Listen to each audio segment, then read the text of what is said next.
Bismillahirrahmanirrahim. Assalamualaikum warahmatullahi wabarakatuh. Waalaikumsalam warahmatullahi wabarakatuh. Alhamdulillah, jumpa lagi dengan kami jamaah TM, jamaah Majelis Zikir Tarekat Naksabandia Kholidiyah Al-Mahdiyah Nusantara, wilayah Sulawesi Selatan ya. Baik, untuk kali ini kita akan membahas Islam di akhir zaman. Islam di akhir zaman. Eh, Pada dasarnya Islam di akhir zaman itu mengacu mungkin ya pada periode menjelang hari kiamat. Ya, dalam konteks Rasulullah pernah mengatakan bahwa Islam itu punya apa ya, seumuran sampai kurang kurang lebih 15 abad ya, mungkin 1500-an. Kalau dihitung dari sejak Islam itu berkembang, berarti kita yang sudah masuk dalam periode sekarang sudah masuk mungkin kategori itu ya, kategori akhir zaman. Dan juga banyak dijelaskan tentang hal-hal yang mengenai tentang akhir zaman itu, diantaranya itu adanya tanda-tanda yang diberitahu oleh baginda Nabi. Diantaranya kayak adanya perubahan kondisi umat Islam, seperti tanda-tanda kecil, tanda-tanda besar, munculnya Dajjal, Al-Mahdi, serta yang paling umum ini yang berhubungan dengan Islam sendiri itu Rasulullah mengatakan bahwa di akhir zaman itu kalian itu banyak tapi diibaratkan sebagai buih di lautan. Artinya mungkin banyak tapi terpecah-pecah. Untuk kali ini bersama dengan Kiai Ucok. Assalamualaikum, selamat malam ya Cak. Ya Suwardi, Assalamualaikum. Salam. Kiai Rusdin, Assalamualaikum ya Rusdin. Kiai Dokter Umar, Assalamualaikum ya. Ya, Waalaikumsalam warahmatullahi wabarakatuh. Baik, untuk malam kali ini eh, hal tentang Islam di akhir zaman itu mungkin akan dijelaskan, akan dipaparkan oleh ya Dokter Umar ya. Siap. Untuk kali ini ya Dokter Umar silakan. Baik, bismillahirrahmanirrahim. Assalamualaikum warahmatullahi wabarakatuh. Waalaikumsalam warahmatullahi wabarakatuh. Om Swastiastu, Namo Buddhaya, Salam, Salam Rahayu, Salam Kebajikan. Dan pada malam yang berbahagia ini, selamat malam kepada semua saudara-saudara yang hadir pada malam hari ini setelah kita melaksanakan tawajuh berjamaah, zikir berjamaah. Tak lupa selamat jumpa lagi untuk pemirsa MDZ TNK Al-Mahdi Nusantara wilayah cabang Sulawesi Selatan terkhusus di Kabupaten Goa. Alhamdulillah pada malam hari ini kita mau bincang-bincang terkait tentang fenomena akhir zaman, terutama Islam di akhir zaman. Mungkin pada kesempatan ini saya ingin menyampaikan ada dua hadis yang sangat fenomenal yang terkait tentang kondisi dan keadaan umat Islam di akhir zaman. Salah satu yang diriwayatkan oleh Imam Baihaqi ya, disebutkan bahwa di akhir zaman itu nanti akan disebutkan tidak lama lagi. Itu ketika Rasulullah menyabdakan bahwa nanti di akhir zaman Islam itu tinggal nama. Al-Quran tinggal tulisan, masjidnya juga sudah cantik dan megah-megah tapi kosong dari petunjuk. Dan terakhir, Nabiullah memesan dalam hadis ini untuk para ulama-ulama atau tokoh-tokoh agama yang disebutkan sebagai makhluk yang paling buruk, yang paling jahat di bawah kolong langit. Karena sesungguhnya sumber fitnah itu bermula dari mereka, para ulama-ulama ini, dan fitnah itu akan dikembalikan. Nah, ini hadis yang menarik ya terkait tentang kondisi di akhir zaman. Kita sudah memasuki akhir 14 kurun ya, masuki 14 awal 15 kurun, 15 siap. abad. Nah, yang dalam hadis yang lain disebutkan yang diriwayatkan oleh Imam Ahmad dan Abu Daud terkait tentang kondisi di akhir zaman. Pernah suatu waktu Rasulullah ditanya oleh para sahabat ketika Rasulullah mengabarkan bahwa juga di akhir zaman itu kondisi umat Islam itu akan seperti ibarat makanan yang diperebutkan oleh para pemangsa makanan, pemangsa makan ya. Artinya Islam itu ibarat makanan yang diperebutkan yang tidak berdaya sama sekali. Maka seketika para sahabat bertanya, ada apa Rasulullah umat Islam pada saat itu? Apakah kita jumlahnya sedikit atau bagaimana ya Rasulullah? Malah jawaban Rasulullah terbalik. Justru umat Islam pada saat itu jumlahnya sangat banyak, Ya. kuantitatif kita pada kondisi yang sangat banyak, tapi secara kualitas justru Islam mengalami yang namanya kemunduran. Banyak yang dikiaskan sebagai buih di lautan. Bisa kita lihat buih-buih di lautan banyak ya, tidak putus-putus saking banyaknya, tapi ketika dibenturkan sampai di tepi pantai ya tidak punya daya dan kekuatan. Nah, lanjut dari hadis ini disebutkan apa yang membuat umat pada saat itu banyak tapi tidak punya kekuatan wahai Rasulullah. Kata Rasulullah bahwa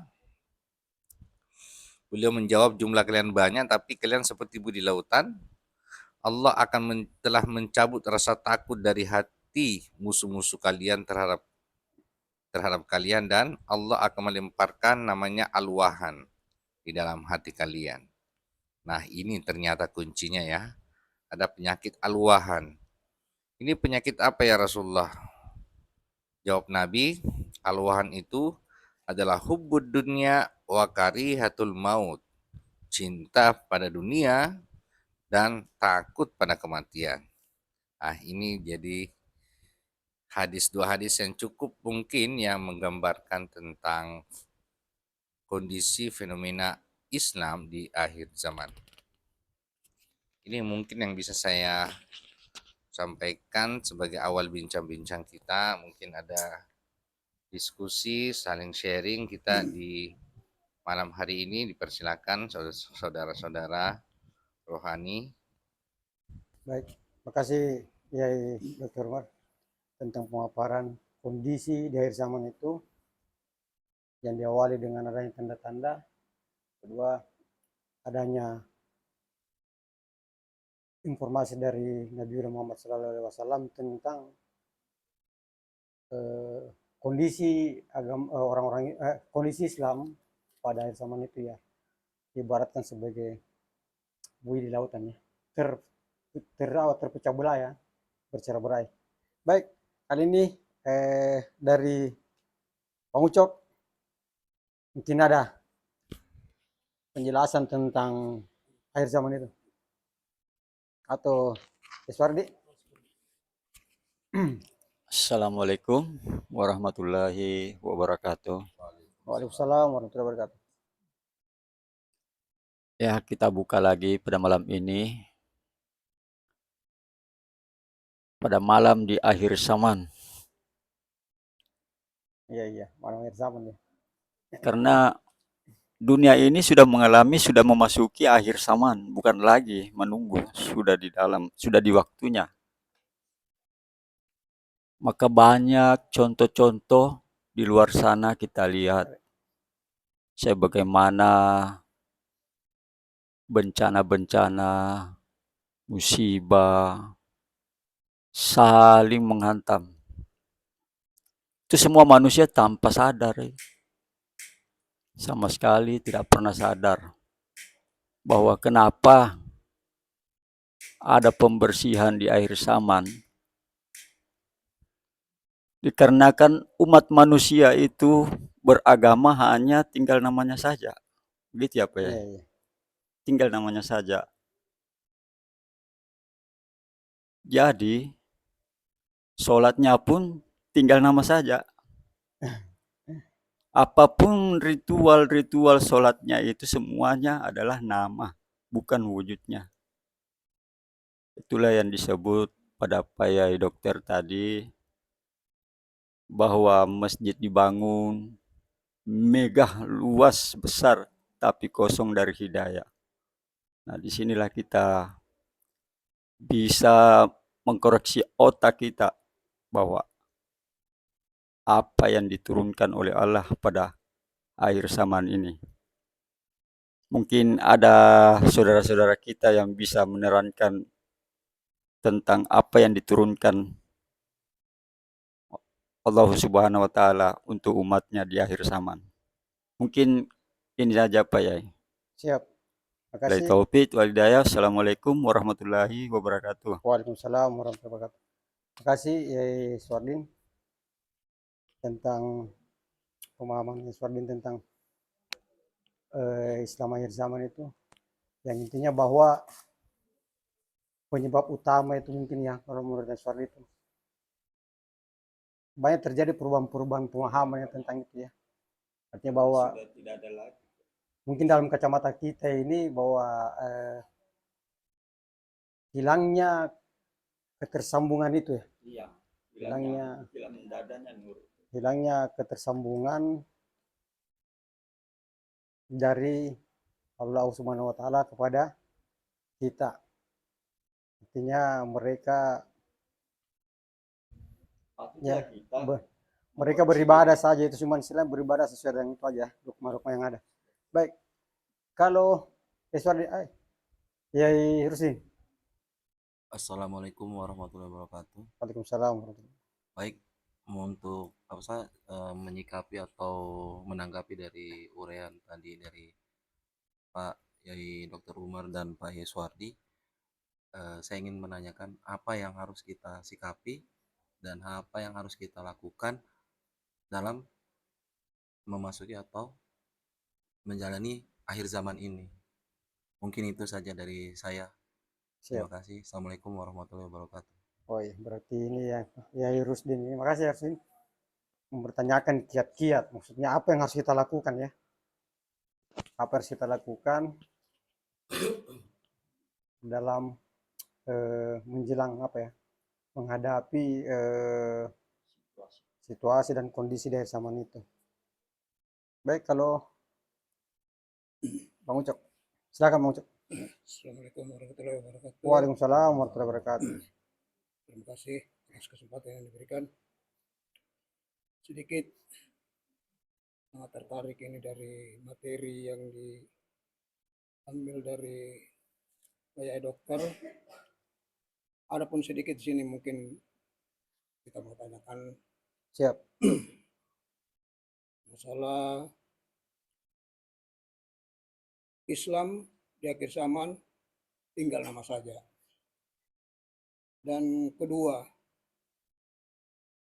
kurangnya praktek yang sebenarnya yang dikatakan secara spiritual ya, secara spiritualnya. Ini dalam keadaan kosong dan banyak yang menempati apakah itu ulama atau ustaz ataupun kiai-kiai hanya dijadikan mata pencarian, bukan hanya semata untuk mengedarkan, menanamkan suatu pelajaran di akhir zaman ini. Hanya itu mungkin bisa saya minta untuk ya dokter untuk lebih jelasnya. Siap. Assalamualaikum warahmatullahi wabarakatuh. Waalaikumsalam warahmatullahi wabarakatuh. Terima kasih Bang Ucok tentang materi tentang pembahasan Islam dari zaman ini. Siap. Makasih ya. Saya cuma begini barangkali ya. Dalam konsep fenomena yang terjadi juga di akhir zaman ini, apakah saya begini ya, bahwa tanda-tanda yang diberikan sama Nabiullah Rasul Nabi Muhammad SAW itu merupakan itu imbas barangkali ya, imbas dari perjalanan agama itu sendiri. Dalam konteks begini, bagaimana Islam itu dari awal itu diturunkan, terjadi gradasi, perubahan-perubahan, pemahaman barangkali gitu. Dalam artian bahwa sekarang ini itulah putus tali, hilangnya sambungan dari atas ke bawah ya barangkali begitu. Sehingga dengan adanya kondisi begitu mungkin menjadi imbas ya barangkali. Karena dengan hilang itu pemahaman-pemahaman orang mereka itu ya hanya menggunakan akal, kosong dari hidayah, sehingga ya dengan sekarang ini dia menjelaskan ya sesuai dengan apa yang ada di saja. Barangkali begitu ya. Kalau mengenai Bang Ucok tentang itu, tinggal sama dan Islam tinggal nama karena kurangnya itu, kurang praktek.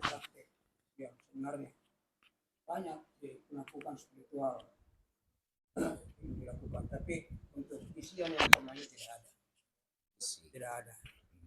Banyak yang memberikan pencerahan-pencerahan, utamanya Pak Ustaz, ulama-ulama, kiai-kiai, tapi hanya dijadikan mata pencarian, bukan semata menanamkan suatu ajaran yang sebenarnya, yang bagaimana yang sebenarnya dalam Islam, agar kita ini di akhir zaman tetap kokoh, kuat, karena Islam itu sempurna.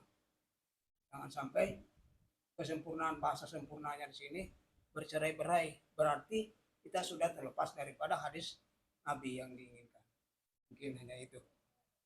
Baik, makasih Bang Ucok. Mungkin ya Dokter Umar sudah jelas itu ya. Silakan ya Dokter. Baik, terima kasih. Saya mencoba ya berbagi pada malam hari ini terkait tadi diskusi kita. Yang saya bisa simpulkan dari Pak Suwardi ya, tadi menyebutkan bahwa sholat tinggal apa? Tinggal nama. Islam tinggal nama. Sholat tinggal nama. Kemudian Pak Yai Ucok tadi menyatakan bahwa agama tidak lagi menyampaikan isi daripada agama itu sendiri ya. Dan kemudian apa upaya kita untuk menghadapi. Nah baik, saya mencoba mengurai ya. Dari dua hadis tadi, fenomena yang saling mencolok itu adalah adanya tadi fitnah ya.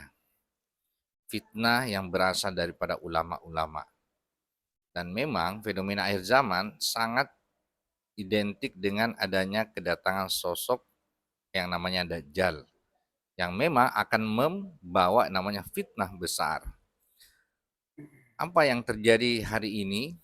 Begitu banyak rentetan peristiwa dalam berbagai dimensi kehidupan manusia, berbangsa, bermasyarakat, bernegara.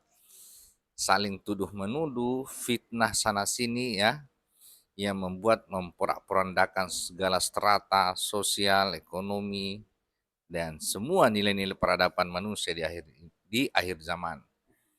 Maka kata guru kami, di akhir zaman jelan 15 kurun, perang ada di mana-mana, bencana ada di mana-mana, dan kemudian manusia di saat itu dikatakan tadi dalam hadis adalah al-waham. Apa itu al-waham? Cinta dunia, takut kepada kematian. Nah, maka apa yang harus kita lakukan? Kalau selama ini kita diajarkan untuk menghindari fitnah Dajjal, bacalah 10 ayat, hafallah 10 ayat dalam surah Al-Kahfi. Ya. Sekarang kita akan membuka surah Al-Kahfi. Apakah betul di situ ada upaya kita terhindar dari huru-hara fitnah besar? Dan ternyata ya di surah Al-Kahfi bukan sekedar dihafal ayatnya, tapi kita mengurai isi dari surah Al-Kahfi itu sangat erat terkait tentang cerita Ashabul Kahfi. Kisah seorang pemuda yang dikejar oleh satu rezim pemerintahan, rezim yang berkuasa untuk bersembunyi dalam sebuah gua. Dan dalam gua itulah dikabarkan dalam sebuah ayat bahwa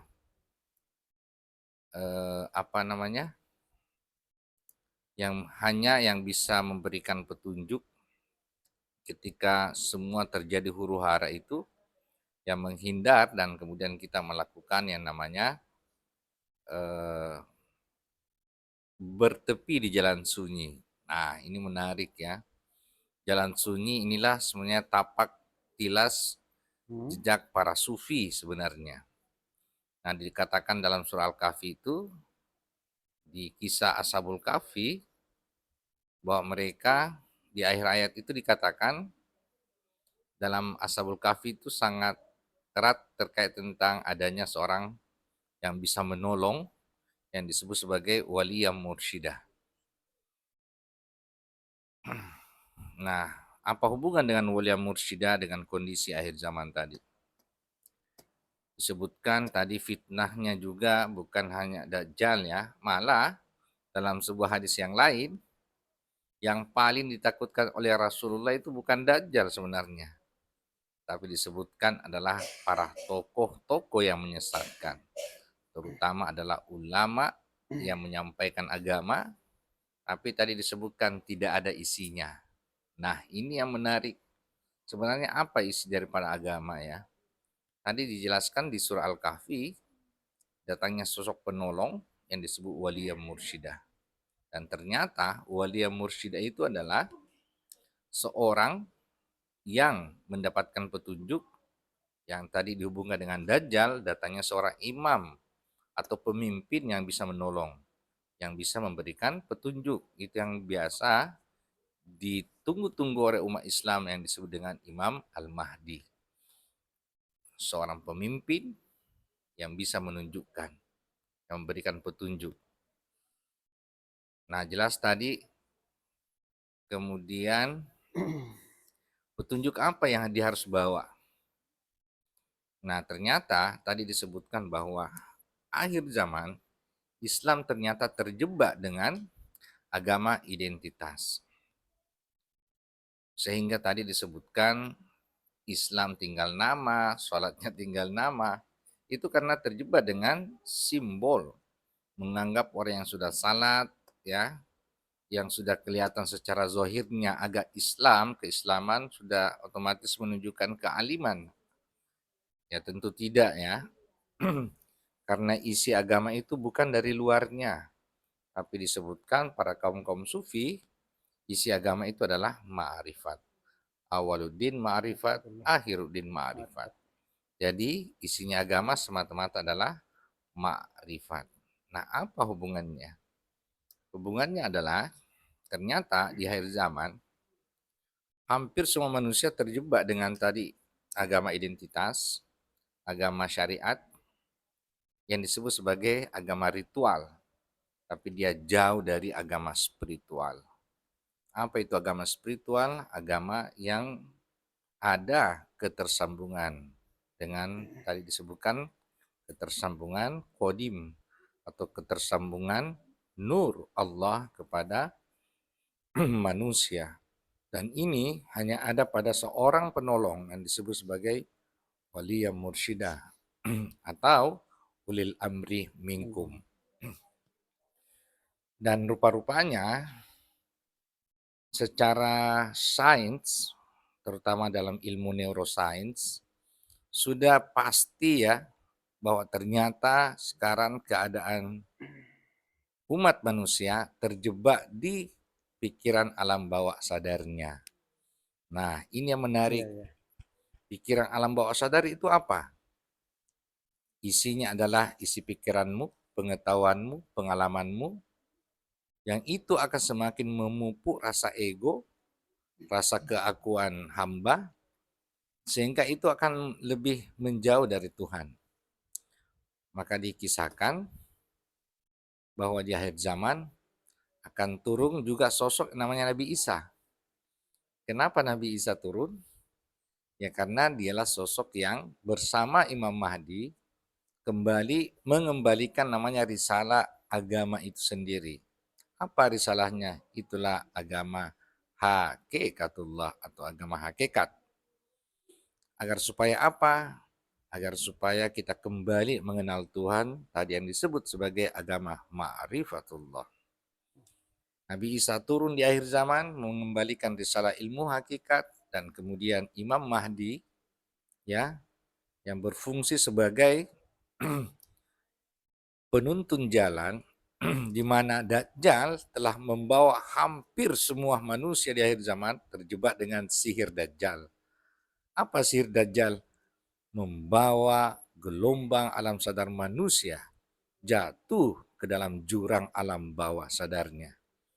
Sehingga agamanya adalah agama yang di bawah sadarnya. Apa ciri-cirinya? Ciri-cirinya adalah hampir semua agama berebutan agamanya lah yang paling benar.